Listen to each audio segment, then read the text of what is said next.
Hi, this is Tom Dreesen, and you're listening to the Sports Circus with my pal, Sal, and no one does it better.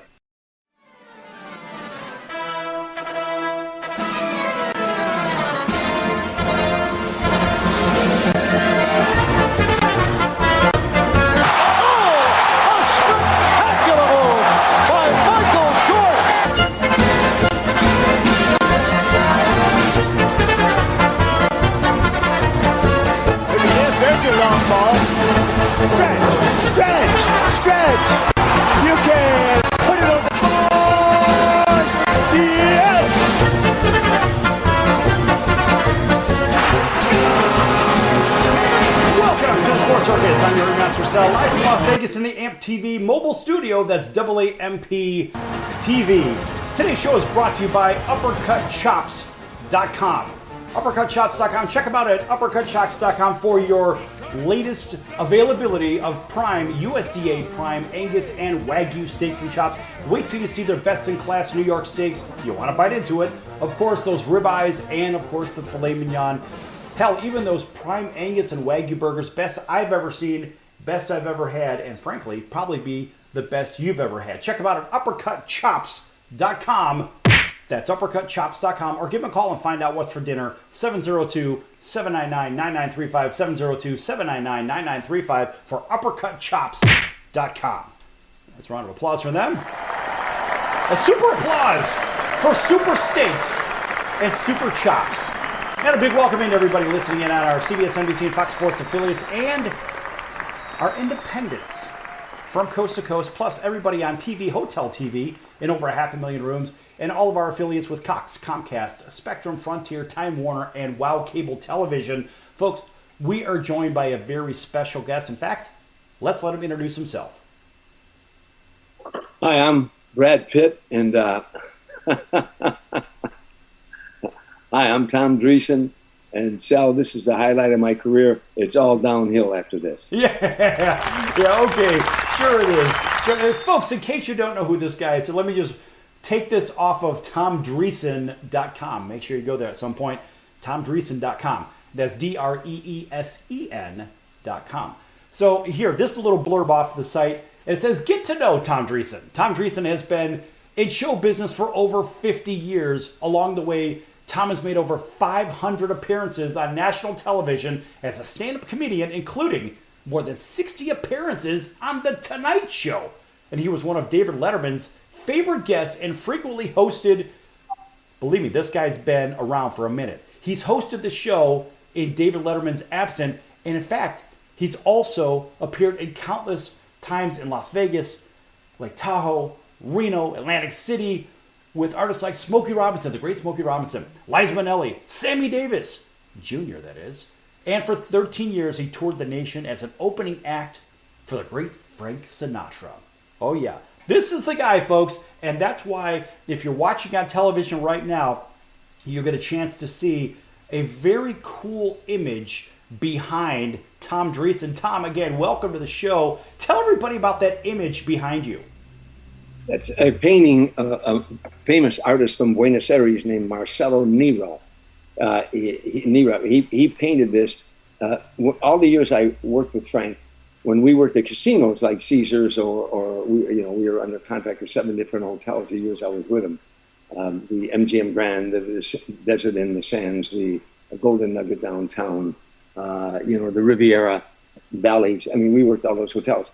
When we worked those hotels, the moment I finished my show, let me digress. When we were in big arenas, when I finished my show, they'd take an intermission and then Frank would come out. But we worked the casinos, there was no intermission. I did my show, I would exit stage right, and Frank would enter stage right. We would crisscross. He'd get to center stage and he'd call me back out for another bow. Tom would come back out and take another bow. And I'd take what they call a half bow. I'd come a halfway and then wave at him, and he would wave at me. Now, that someone took a picture of that. Marcelo Nero painted this picture of me coming back out for an on stage, and Frank bringing me back out. And this painting hangs in my living room. It's a reminder of all the wonderful years I had with Frank in the casinos, and especially there at Caesars and all the other hotels. Anyhow, it was a great time. So that's what that painting is all about. Well, that's good stuff. And honestly, not many people have had the option or the opportunity to do what you've done, not only once, but for how many years. And think about all the get to know time, right? You have a lot of time to get to know one another and a lot of time to just kind of BS amongst one another, just, as people do. Think about all that time that you've had and how has that shaped your onstage presence? Because Frank's onstage presence was off the charts. How did that help you? Well, by the time I started touring with Frank, I had done a lot of appearances. As you pointed out, I toured with Sammy, I toured with Smokey, I toured with Gladys Knight, the Pips, I toured with Natalie Cole, I toured with Tony Orlando and Don, with James Darren, with Frankie Avalon. I'm leaving other people out. I toured with a lot of singers. And so I would watch them from the wings. Touring with Sammy Davis Jr. was like going to show business 101. You sat in that wings and watched a grand master. And Frank was the same way. Frank and Sammy did something that, and Dean, by the way, had that little thing. They walked out on stage and they took command immediately. They took command of that stage. The moment they walked out there, that's where they belonged. It was their house and you were in their house. And that's kind of what I grasped from working with Frank. Also, that he was punctual. I never met anybody, except when I was in the service, about punctuality. Frank Sinatra, arguably the greatest career show business has ever known. And we can argue that all day long. Forget about it, he was the greatest pop singer of all time. But he was a great actor. He won the Academy Awards, Grammys, Emmys. Anyhow, but when you asked him to be somewhere, he was never, ever, ever late. Never. He could have played the star role, and been fashionably late like so many of these phonies in Hollywood do. He was never late. He was always on time, and he expected you to be on time. If he said wheels up on that private jet, he said wheels up at 9 o'clock, and you showed up at 9:01, you were watching that plane go down the runway. Because he was never late. He knew his job, and you better know your job. So I learned a lot from personally. I stayed at his home 6 times a year, the compound down in Rancho Mirage, and so he never went to bed till the sun came up, whether we were on the road or off the road. So he would oftentimes come and get me. We'd ride around in the desert till the sun came up. I would drive the car, and so I got to know him. At the first part of it, my years with him, he was the boss of this show, of this tour. He was the boss. He was my boss because he paid me very well. And after a while, he became my friend, my buddy. We wanted to hang out. He didn't want a fan. He had millions of fans. He wanted a buddy. And toward the end of his life, he was more like a father to me. So that's what I learned from Frank, a lot of fatherly advice. Yeah, that's good stuff, man. I mean, you think about the learning experiences. Me personally, I always think about who has really not only influenced what I'm able to do just in life in general, but who have I looked up to that says, you know what, they're doing it. Those are the people that I want to surround myself with. One of my friends, I chat with online quite a bit and stuff, and I've talked quite a bit on the telephone with, is a former WNBA star, and just a really, really good soul, a good human. And I even sent a message today saying, look, surround yourself with winners because winners win, right? And we're like-minded. I like to be around people that have winning attitudes and they're doing the right thing. They don't make excuses. They don't say, well, I could have done this. Look, never mind the procrastination game, folks. If you're going to be in that procrastination rodeo, do us a favor and don't bother contacting me because I want no part of that. I don't want to be a part of I shoulda, woulda, coulda. Tom, as we go through this today and frankly through your career, you are not that I shoulda, woulda, coulda. You've already done it. And what a great experience. I mean, decades and decades and decades on television, on stage. Tell the audience the worst thing that can happen when you're on stage. The worst thing. For the comedian, the audience isn't laughing. That's the worst thing that could ever happen on stage. Or for you to take I think it was Will Rogers once said, a comedian can last only as long, a comedian can last until he starts taking himself too serious or the audience starts taking him too serious, him or her, and that, that's what I say is the worst thing can happen. I want to digress about something you were talking about your WNBA friend. My mother had an 8th grade education, but she had this great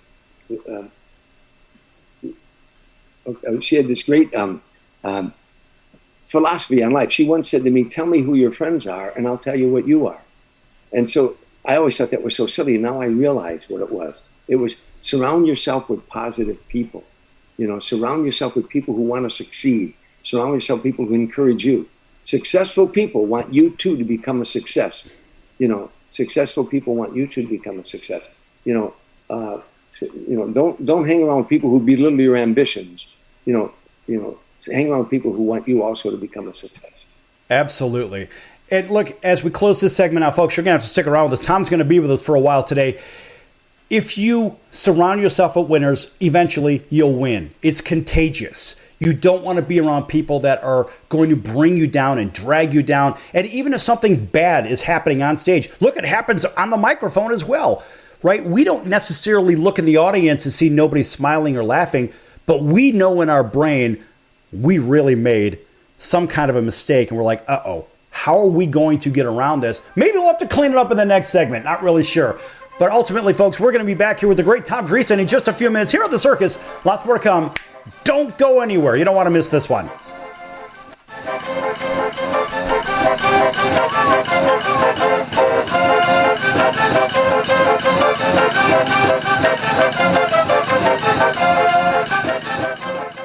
Attention business owners, you and your customers are listening to this commercial right now. Face it, every business needs customers, even yours. The Sports Circus is a primetime nationally syndicated program that's carried on ABC, NBC, CNBC, and Westwood One News affiliates, plus CBS, Fox, and NBC sports affiliates across North America, with coverage from Hawaii to New York.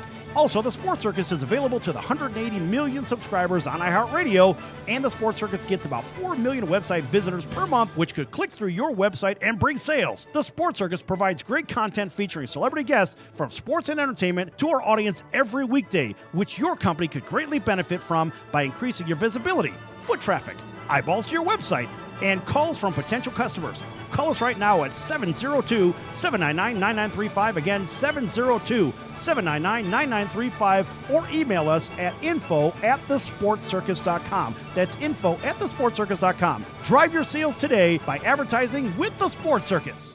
Do you own a timeshare? Well, face the facts. You made a mistake. You made a bad purchase. A timeshare is not an investment. It's a money pit that continues forever. If you use your timeshare, that's great. But if you don't, and you want to legally get out of your contract, call my friends right now at the Timeshare Exit Hotline. They're an experienced team of lawyers who help good people like you get out of a timeshare contract that they just don't want. Don't throw away your money on maintenance fees. Use it for things you really want. We can help you end your timeshare contract and stop the money drain immediately. If you're ready to move on with your timeshare, call our team right now. Cancel your timeshare now with a free call. 800-298-3173. 800-298-3173. 800-298-3173. That's 800-298-3173. If you're trying to quit drinking or doing too many drugs, listen to me. You don't know me and we'll never meet. I had a problem like you once. I drank and used to party a little too much till it got out of control and almost ruined my life. I realized I needed help to fix my problem before it totally destroyed me. If you've tried to fix your drinking and drug problem and you know you can't do it alone, you need to call the National Treatment Advisors. They'll immerse you into a 30-day program to replace your old habits with new habits and totally change your life. And if you have PPO private health insurance, the entire program may be covered. Fix your problem right now before it gets any worse. Get clean. Call now and learn more. 800-957-6209. 800-957-6209. 800-957-6209. That's 800-957-6209. You're watching the Sports Circus, and I am Brian Erlacher.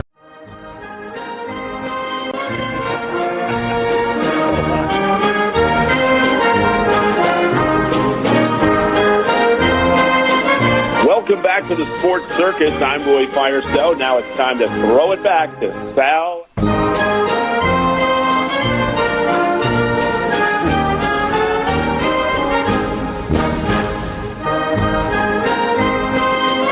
Welcome back to the Sports Circus. I'm your Ringmaster Sal, live from Las Vegas in the AMP TV mobile studio. That's AAMP TV. This segment brought to you in part by our good friend Tom Dreesen. And here to tell you all about Tom Dreesen is Tom Dreesen. You want me to tell them all about me? I'll tell you how they can find out about me. I just finished a book a while back called, it's of my 52 years in show business. It's called Still Standing. And the subtitle is My Journey from Streets and Saloons to the Stage and Sonata. So it's a retrospective of my life. And Still Standing is a double entendre because I've been a stand-up comedian 52 years, but I also have been knocked down a lot in my life, but I kept getting back up again. Today I'm a stand-up comedian first, last, and always, but I'm also a motivation speaker. I speak on 4 subjects: perception, visualization, self-talk, and develop a sense of humor. And I elaborate on those 4 subjects. Then I have a Q&A with the audience when I'm done. Because I've read literally well over 100 books on the powers of the mind. And, all the way back from Norman Vincent Peale, The Power of Positive Thinking, to, Maxwell Maltz, Psycho-Cybernetics, Claude Bristol, The Magic of Believing, Joseph Murphy, The Power of Your Subconscious Mind, PMA by PMA, Positive Mind Attitude, by Dale Carnegie, Think and Grow Rich. All of those books, and so that's what I now try to implement in my daily life, of course, but also I try to motivate other people to be all they can be. Okay, so talk a little bit more about motivating people from being all they could be. So let's take a little clip out of your motivational speaking. Let's talk a little bit about that. We'll get to the hecklers on stage and stuff like that in a minute, but what is it that you're conveying to the audience and your audience to say, everybody's different. People are different. But how do you put all of that negative energy or all that procrastination behind you? What advice do you have for people? In 1 minute, what would you tell people? Take a 1 minute clip of your motivational program and talk to the audience. There's so many things, but I'll try to make this short. At the beginning of the motivation talk, I'll tell them, before this is over, I'm going to tell you the secret. And when it's over, after I talk on those 4 subjects, perception, visualization, self-talk, and develop a sense of humor, I end by telling them, and let me tell you the secret. The secret is you. You're the secret. You can cast out all these negative thoughts. Negative thoughts swirl the universe. We can't help them from entering our minds, but we don't have to let them grow. If you have a flower, if you have a garden, and you're going to plant flowers, positive thoughts. And while you're planting the flowers, weeds grow. Would you allow the weeds to grow? No, you dig them up and replant flowers. You have the power within you to stop the negative thoughts and start practicing positive thoughts. If I were going to ask you to get physically fit, everybody in the country said, I know how to do that. One word, exercise. If I say, I want you to get mentally fit, they go, duh. They start, I say, one word, exercise. You'll exercise the mind the same way you exercise the body. When I was broke, when I was sleeping in an abandoned car, hitchhiking up and down Sunset Boulevard every night, begging to work for free at the Comedy Store, I would walk and jog to Nothing Can Defeat Me. Nothing can defeat me. I would say every morning, this is the day the Lord has made. Let us rejoice and be glad in it. I'd say, I feel happy, I feel healthy, I feel terrific. These are mental exercises. I am well, I am lucky, I am in perfect health. These are mental exercises. I'm a winner. I'm a winner going someplace to happen. You are in power of your own destiny. And then I teach them how to do that through visualization, The Power of Your Subconscious Mind by Joseph Murphy. Whatever the mind can see and believe, it will achieve. And more, and much more than that. Well, Tom, you have the ability to convey a message in a very lighthearted way because of your comedic background. So take one of those hypersensitive subjects, and how would you convey that hypersensitivity to somebody through a lighthearted comedic way? Well, here's something I have fun with. Was at an all-male college a while back, and I was talking to all male students. And then somehow the subject came up about, you remember that guy? He was 32 years old, and he wouldn't leave his parents' home. I don't know if you remember that a while back, but he finally they got to get a court order. They went to court to get him out of the house. So I said to these young boys, how many of you, how long do you think you should live with your parents? And one boy said, till we're 50 or 60 years old. And everybody laughed. And I said, reading. And I laughed too. I said, why do you say that? And then he got serious. He said, because, Mr. Dreesen, we didn't ask to be here. And I said, how many of you believe that? Raise your hand. And a lot of them raised their hand. You didn't ask to be here. I said, I don't want to give you a biology lesson, but when the male and the female make love, from the male comes 5 million seeds. Did you know that? I said 2.5 million die instantly. The other millions die along the way. And soon there's only 100,000 seeds left. Then there's 50,000. Then there's finally only 100 seeds. And pretty soon there's only 5 seeds left. 4, 3, 2, 1, you. And I pointed at all the boys. I said, you. Don't ever tell me you didn't ask to be here. Bull. You fought to be here. And everybody started laughing. I said, yeah, you're a winner. You were born a winner. And that is the biggest problem we have in our society today. You have teachers, college professors teaching these kids, you're victims. You're all victims of this terrible, horrible place called America. You are victims. No, you're not. You're victors. You're victors. You're winners. You were born a winner. 5 million to 1 that you wouldn't be here, but you came here. And you're here now. And you're a winner.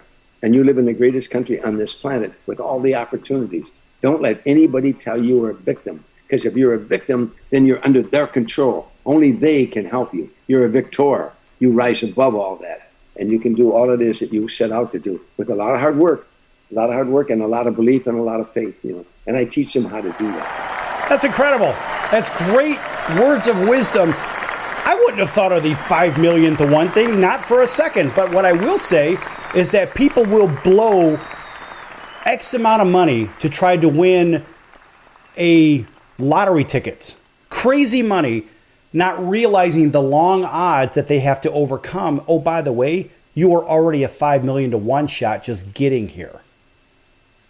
But I'm going to tell you something. I don't have a problem with the lottery unless you waste a lot of money. Because the lottery does one thing. It gives you hope.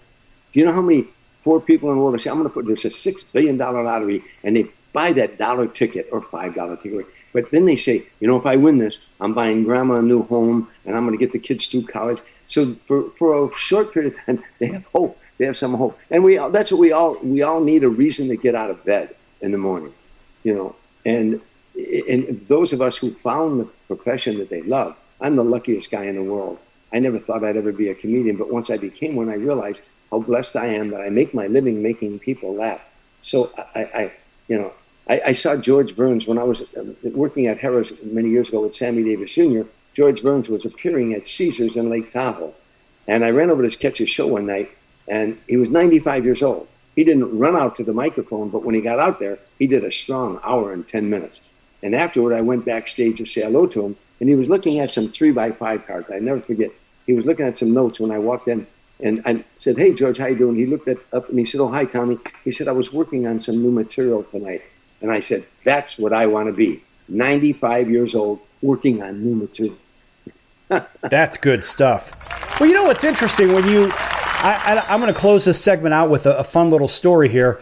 And so working on new material, and I remember this. One day I was staying, actually it was maybe about a week, I was staying right around the corner from the Laugh Factory off of Sunset, and I want to say it was Laurel Canyon.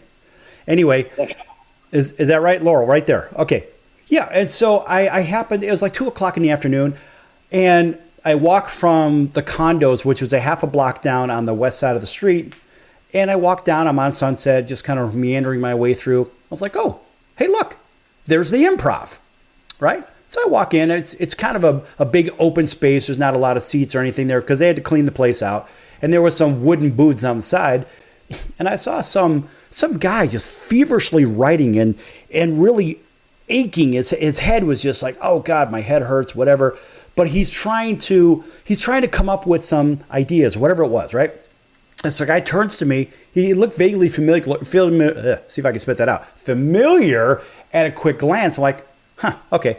So he goes, hey kid, come over here, have a seat. I'm like, okay, I'll sit down. So I sit down. I'm like, get the hell out of here. And so the guy goes, tell me what you think of this. And so it's good material. Then tell me what you think of this. Probably for about 20 minutes. And I'm getting a free private show from none other than George Carlin. It was unbelievable. And everybody does it. Look, folks, it doesn't matter if you're the king of the mountain, the queen of the mountain, or somebody looking up at the mountain. Here, the greats of the greats are doing the same exact thing. Tom, just what you said about the cards and writing things out, trying new material out. And I can't believe that I actually had that opportunity, but it was a very cool, impromptu everything. And I just sat back and I drank the Kool-Aid and I said, all right, this is it. I'm going to enjoy this. What a great experience that was for me. How about that for you, that you've been in something like that? Give me 1 minute. 1 minute before we go to break. First of all, I tell young comedians all the time, it's a conversation, not a presentation. Is it your act? You damn right it's your act. It's your job to make it look like it's not an act. So we write the material, we work on the material, but when you walk out on that stage at night, it's a conversation, not a presentation. It's like your wife says, Sal, we got 20 people in the living room, and I don't have dinner ready yet. Go out there and tell them some of them funny stories about where you were growing up and your mom and your dad. And so you walk into the living room, there's these people, and you say, hey, I'm so glad you're here. Dinner's going to be ready in a little while, but I got to tell you, this afternoon I go to the grocery store, and you start doing your funny bits. But it's an act. It's an act, but you got to make it look like it's not an act. It's a conversation, not a pre. That's right. Tell you what, when we come back from break, we're going to pick up on that. We do have lots of funny stories, folks. Don't go anywhere. Last word to come here with the great Tom Dreesen. I'm your Ringmaster Sal, back here in just a few minutes. Don't go anywhere.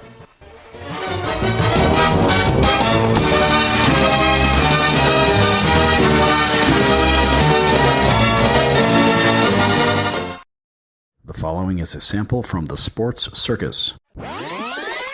Because the concept on that was that during I throw a flag downfield for DPI, so to speak. How far could you throw a flag? What's your record for throwing a flag?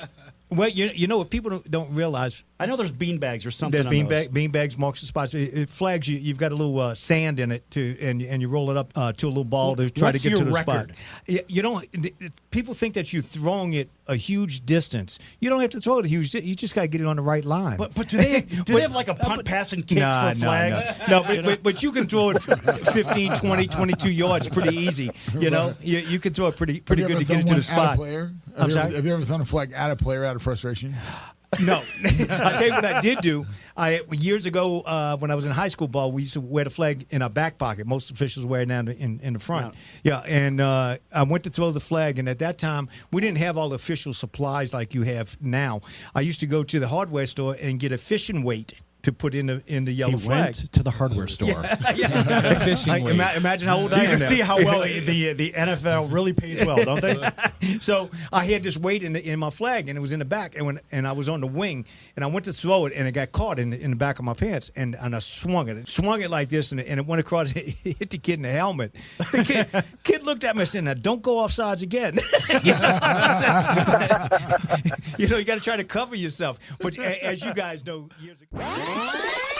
Goofiest thing that we ever did was they filled a swimming pool full of Jell-O, and people could pay to watch Gary and I dive into this pool of Jell-O, and he and I raised $100,000 doing that. Okay. That's hilarious. That was the goofiest thing I've ever done. I love that. And at least when you go underwater, you can actually eat Jell-O. That's right. That's right. Can you actually swim in Jell-O? You actually could, because it's so soft in texture that you actually could. That's ridiculous. That's funny. Probably the craziest Bill Parcells moment was one day we were getting our butts kicked. We were playing, I forget who we were playing. I forget who, I think it might have been Philadelphia. We came in at halftime, and the room was quiet. The room was stoked quiet. Guys were mad. What's going on? And Parcells comes in the locker room, and he has a garbage can full of garbage. And he takes the garbage can and he dumps it in the middle of the meeting at halftime. And the guys look at each other, and we go, what the hell was that about? The next thing you know, because that's what you guys are playing like. And I might as well leave you right there with it.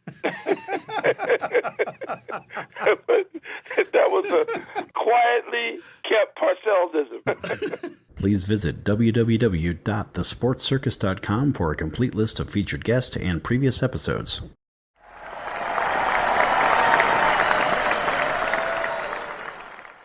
Hey, everybody. This is Barry Katz from the Industry Standard Podcast, and you're listening to the Sports Circus with Sal Tuzzolino.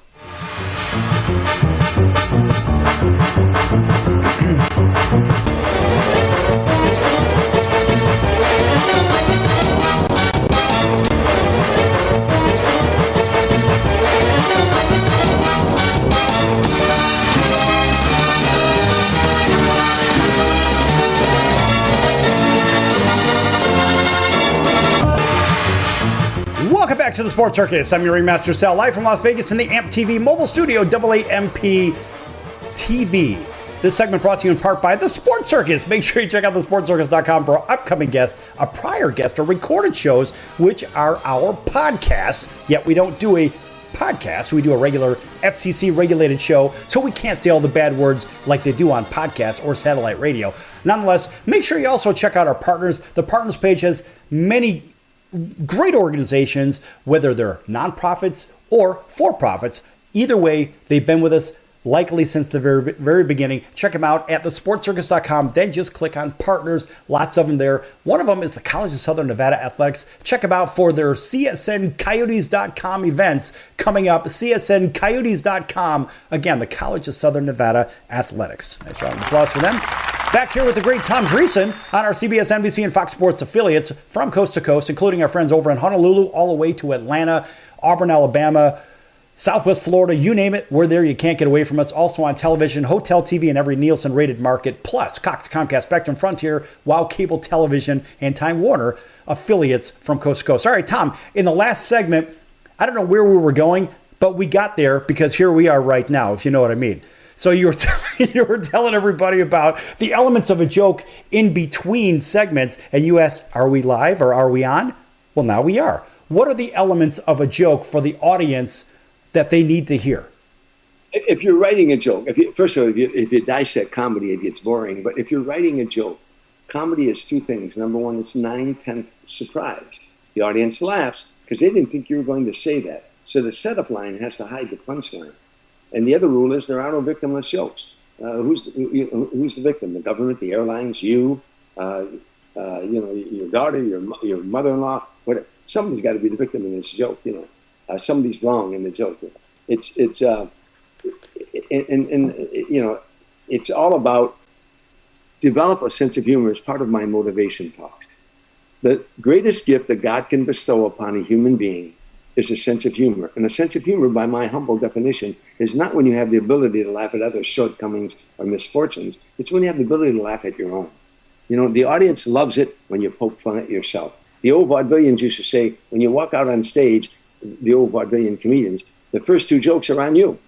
What a jerk you are. How dumb you are. Even if you're not in show business, a great gift is a sense of humor. When you can teach your children a sense of humor.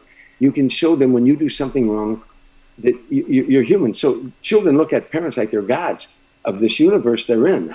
They couldn't survive without this God in the universe. But when you come home and tell them about something dumb and stupid you did that day, then they feel it's safe to share the dumb and stupid things they do. And they learn to laugh at themselves. And if psychiatrists could break it down into lay terms, they'd probably tell you the number one problem most of their patients have, we take ourselves too serious. We're not all that important. And the comedian has a great opportunity to walk out on stage and show people, look, I'm just like you. I make mistakes. So let's think about, okay, in the prior segment, we were talking about the neighborhoods, right? And the neighborhood people.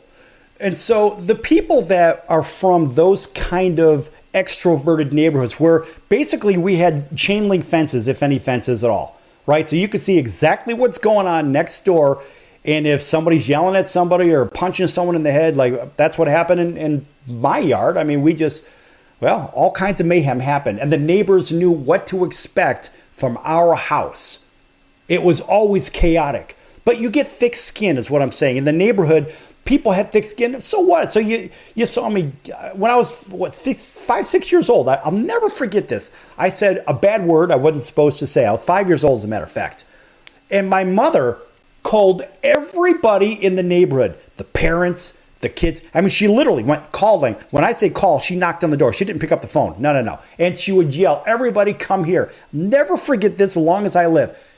Everybody's there. What's going on? What's happening, right? Barbara's doing something. That was my mom, Barbara.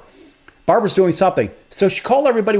They're in a big circle, like she's the leader of some big wolf pack or something. What did she do? Because I said something wrong, she pulled my pants down and whooped my ass. Whack, whack, whack. Oh, yeah. Yeah, she didn't waste any time. She wanted to embarrass me thoroughly.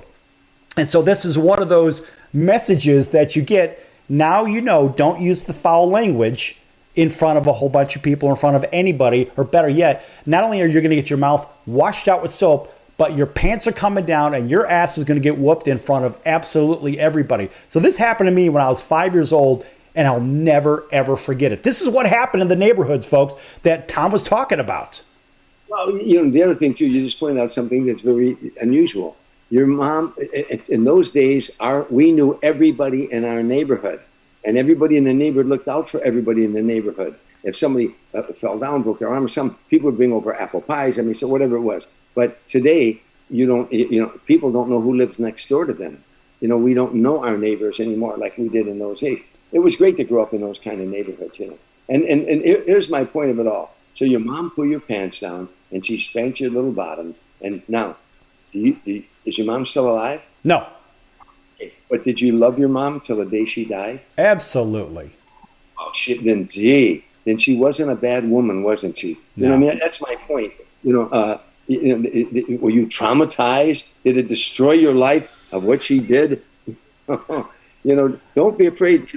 Don't be afraid to discipline your children. It means you love them. I don't mean whip them. I don't mean beat them with belts. I'm not talking about that at all. I'm talking about showing them that you care for them by disciplining them. So I'll tell you, as a parent of 3, and now I have grandchildren, but as a parent of 3, it hurt when I had to reprimand them. It hurt me deeply, but I knew I was doing the right thing. Right. Well, my mother grew up right around 26th in California. So if you know where that is in Chicagoland, it's right by the jail. It's one of the toughest neighborhoods in the entire city. Everybody was scared to death of her. The neighbors were, the teachers were, even at her work. She used to work in the police department. Everybody was scared of her. I saw her when I was probably about 8 years old. She was yelling at the neighbor next door. My sister and I were looking out the window. The neighbor was being rather noisy. And my mother literally walked up to this dude, hauled off, and knocked him out. Just one, done. That dude was out cold. Because I remember this one as well. Look, I could do these all day, but we won't. But I'll tell you this for a reason. Look, my father, growing up on Taylor Street, right here, Al's Beef, Taylor Street, right? For those who don't know, in Chicago, that was Little Italy, Taylor Street. That's right. So he grew up on Taylor Street in Little Italy, and my mother right close by 26th in California. The reality is these are the toughest parts of the city, generally speaking, with some of the toughest people. My father was a Marine, and he boxed in the Marines. And I'll never forget this. As a 6-year-old, I'm watching my mom and dad in their room. They're having an argument, and now they're standing toe-to-toe throwing blows like rock'em sock'em robots. And neither of them got hurt. It's just, this is what they did. Not because they grew up in combative households. It's just they were tough. So they brought the tough attitude and the tough skin. So I have thick skin. When I bomb on air or whatever, if I'm in a live setting and I'm blowing it in a live remote, so be it. Get over it. I had to get over it. So Tom, it's the idea of having thick skin and being able to get around maybe crickets in the audience. How did you get around crickets? Because hey, listen, we all hear them at some point, don't we? Yeah, you at some point in your life, you have to take personal responsibility, and I learned that at an early age. If you're wrong, you're wrong, and I had 8 brothers and sisters. We lived in a shack. 5 of us slept in one bed at one time. We had no bathtub, no shower, no hot water. Raggedy poor. Holes in my shoes, you put cardboard in it. A window broke, you stuck a rag in it. We rarely had meals. And again, no bathtub and no shower, no hot water. We boil water. Now, both my parents at one time were heavy drinkers. If I were to turn out to be a bum, a worthless bum, and the psychologists would probably say, it wasn't his fault, the way he was raised, and the poor guy, BS, it is my fault. At a certain point in my life, I had to take personal responsibility for my life. Again, that's the problem, as I pointed out earlier, with our society today. Everybody's a victim, and if you're a victim, you don't have to rectify it. You're just a victim. It's not your fault, And I say, BS, take personal responsibility, set your goals, see what it is you want to do in life, and then go for it. Tom, in our last minute of the segment here, this is going by quick. We should be doing a regular show on this. It seems to me that in today's time, we go back to the idea that, and this was a line out of Scent of a Woman, they're trying to, remember with Al Pacino, right? I was going to say Al Capone. With Al Pacino. And he said, we could turn these minnows into men in the Baird school, whatever it was, right? And so what we're doing as a society, we're breeding people that are hypersensitive to everything, and they lost the ability to deal with adversity. How we're even seeing it in baseball in our last 30 seconds here. We're seeing it in baseball, and which drives me crazy. I'm a former ball player. What drives me bananas is here I'm watching a pitching coach or a manager pull a pitcher out of a game because he's got a pitch count that's a certain number. And we have these BS analytics, but they're not letting them face adversity. Kids today don't get to face adversity, and they don't learn how to overcome adversity. So when we come back from the break, which we're going on here in 30 seconds, folks, I want to hear from Tom how he overcame certain adversities in his stand-up career as you get a little bit older, and especially how that transfers to success on television in 500 TV appearances. Don't go anywhere. Back here with the great Tom Dreesen in just a few moments, folks. Don't go anywhere.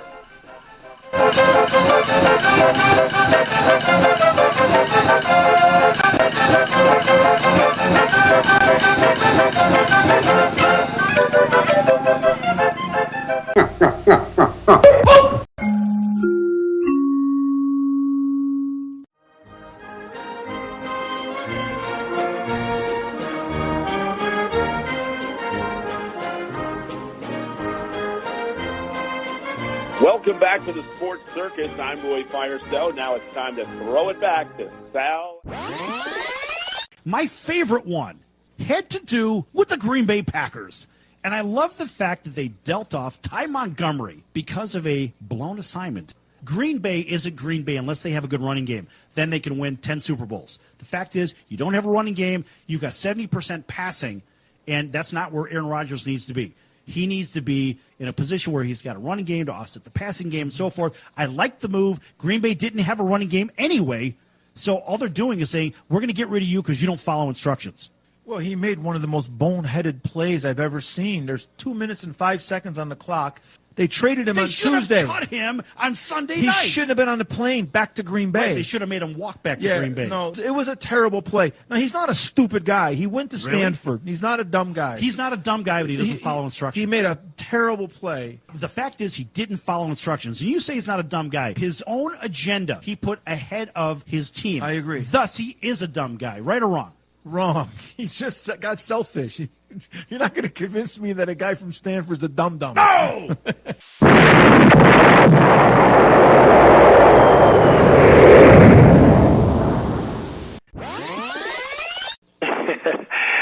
Yeah, this is Sidney Justin from The Miracles. So you heard yesterday's show at Roy Firestone. Did you hear a little clip about him going into the office where Smokey was at? And that was really good material, wasn't it? Yeah, that was really funny, man. Yeah, and then you heard him. I thought it was hilarious. It was cool, though. It was cool. Really cool story, man. I enjoyed listening to that. Right, and then he gave a couple of bars. Can you give us a couple of more from Ooh Baby Baby? And let's see if you could do it better than Roy Firestone. Come on, man! All right, you know what? Why not? I did you wrong. My heart went out to play, but in the game I lost you. What a price to pay. Hey, I'm crying. Ooh, baby, baby. How's that, man? That's Is that incredible, okay? Is that good enough? That's incredible. That's fantastic. You know why? Because that's what you do. You're in the incredible business, Sid. That's awesome. Yes! Only on the Sports Circus. You're going to get sports. You get music. Hey, this is Tommy John, and you're listening to the Sports Circus.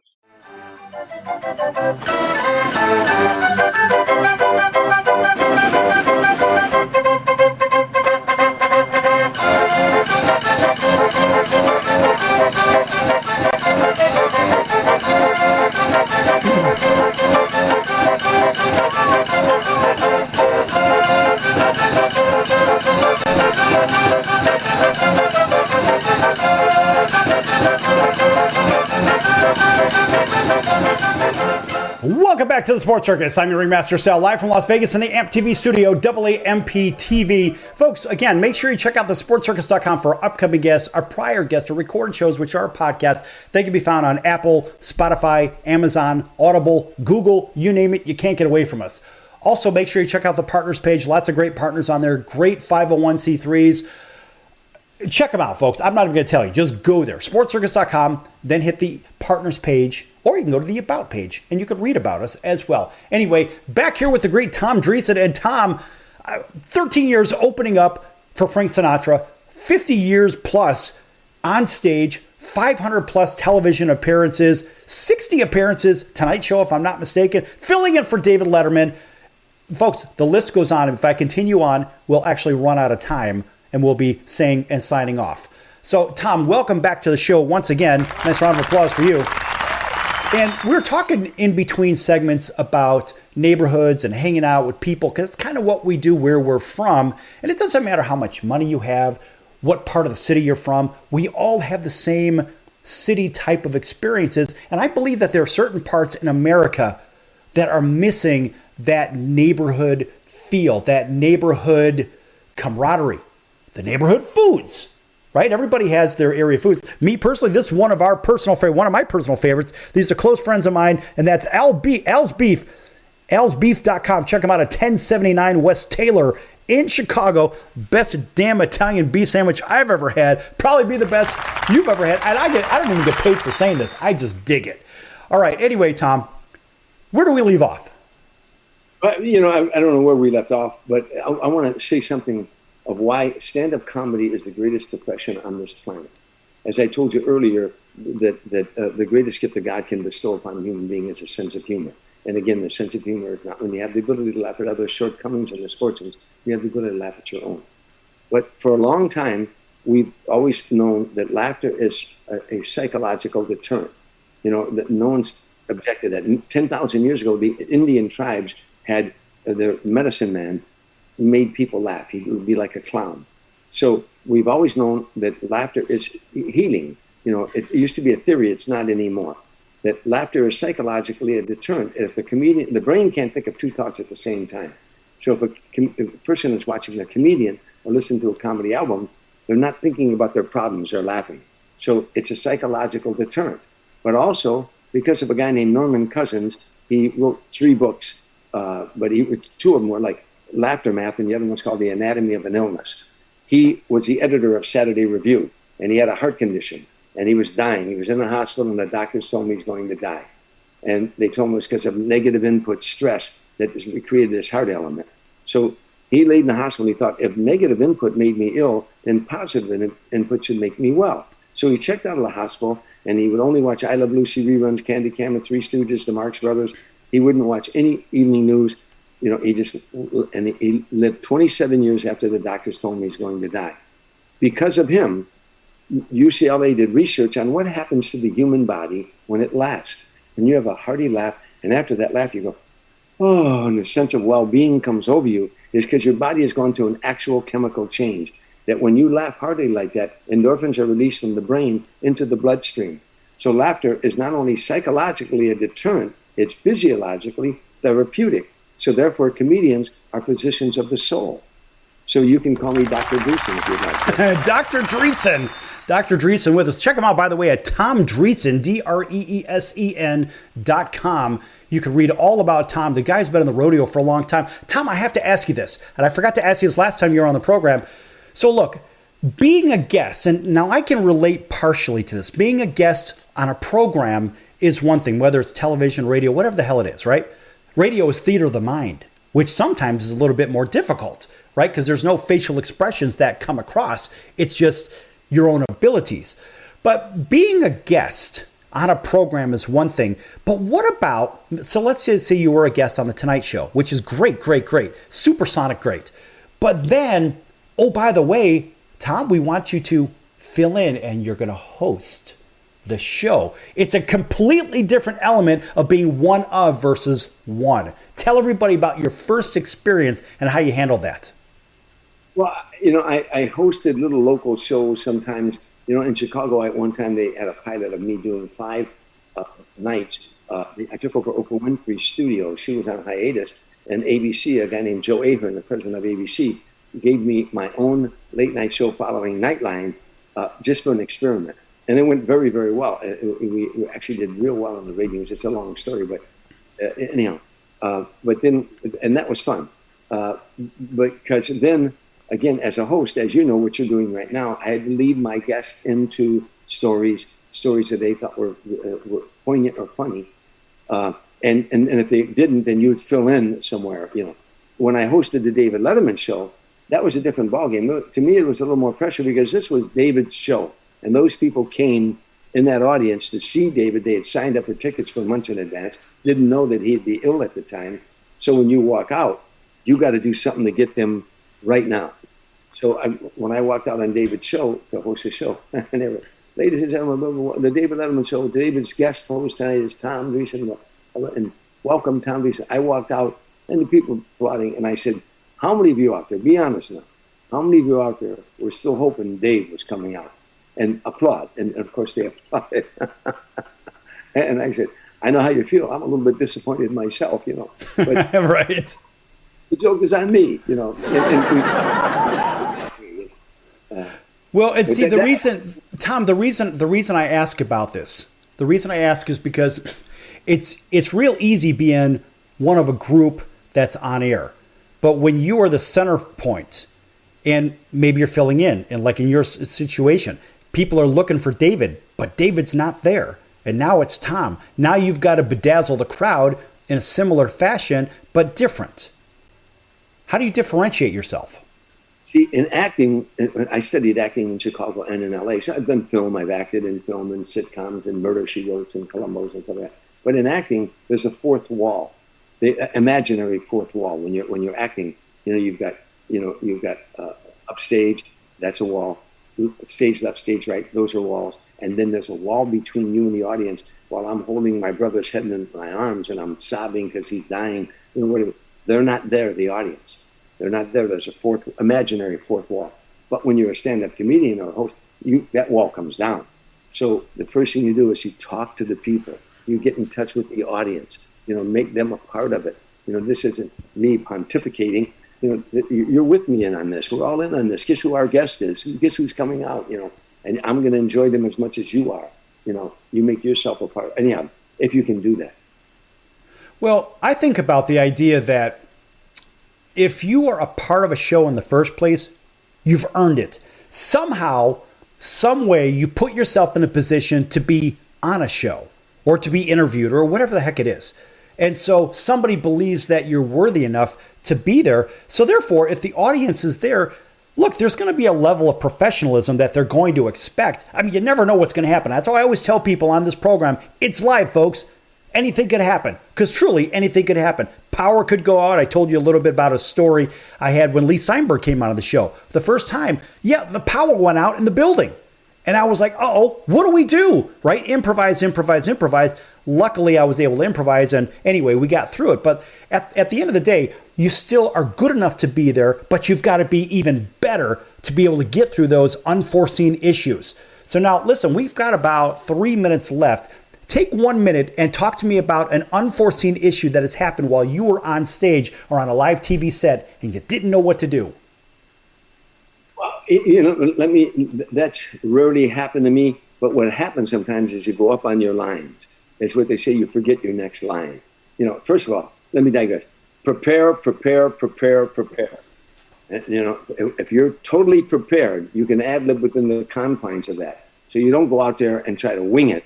You better know what you're doing. You better, prepare. And that's what we as comedians do and singers do as well.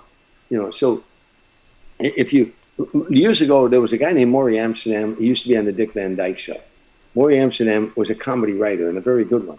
He once told me that he prepared John F. Kennedy for the debates with Richard Nixon, the first television debates of two presidents, two guys running for president. And he told John Kennedy, if you're thrown a question and you can't think of the answer, just start talking and your brain will catch up. And John Kennedy, if you remember, if you ever watch those lectures, the guy would say, and Mr. Senator Kennedy, what are you going to do about such and such? And he'd say, that's a very good question, Mr. Chairman. And let me say this about that. He was started talking and his brain would catch, as opposed to they ask you a question and you go, you start trying to think. Just start talking. Same thing happens in comedy. If I'm on stage and maybe something happens in the audience that distracts me from where I was going, I'll relate to that, but then I'll just keep talking and my brain will catch up. I remember one night at the Tonight Show, I forgot what it was that happened, but I walked out and something that I had always got a laugh from when I was rehearsing for this night, always got a good laugh. On the Tonight Show, it didn't get a laugh. And it threw me for a second. So now my brain forgot where I was going, because usually you think of your next line during the laugh. And now, so I remember what Maury Amsterdam taught me, and I started talking. I said, anyhow, it's great to be here on the Tonight Show. It seems like they're always polishing this floor here. Oh, marijuana. And then I went into my next joke, my brain caught up. Right. All right. Hey, listen, Tom, we are running on time here. So tell everybody how they could follow you, maybe where you're appearing. Take a quick 30 seconds to talk about that.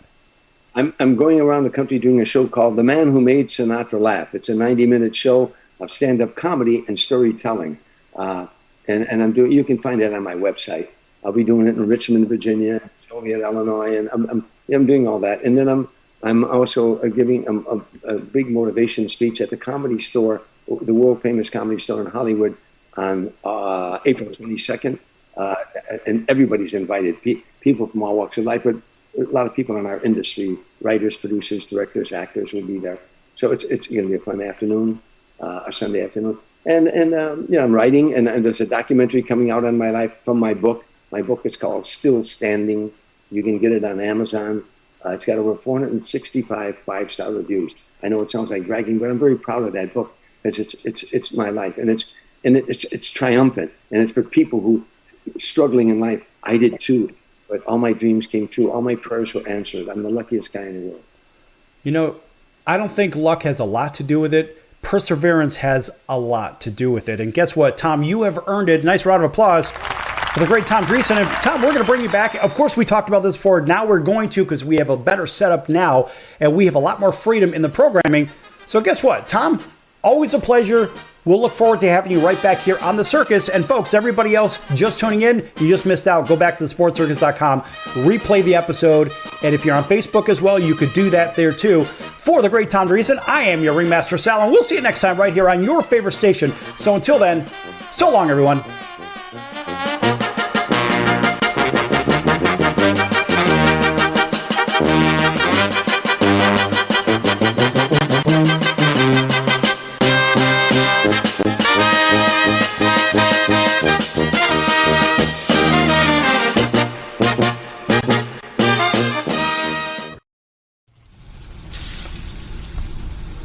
That's the sound of sizzling, dry-aged USDA Prime Wagyu and Angus steaks from UpperCutChops.com. Their best-in-class filet mignons, New York steaks, and the king of all steaks, the tomahawk and cowboy cut ribeyes are the best in the business. Even their Prime Wagyu burgers will likely be the best you've ever had. Browse the full selection of steaks and chops at UpperCutChops.com from the comfort of your home or on your mobile device. UpperCutChops.com delivers all-natural, dry-aged USDA Prime Wagyu and Angus steaks and chops directly to your door, without the hassle of going to the grocery store and fight crowds to pick from a small selection of average at best meats with injected steroids, fillers, and coloring added to look good. Find out what's for dinner at UpperCutChops.com or call 702-799-9935. That's 702-799-9935. 702-799-9935. Or make your selection directly at UpperCutChops.com.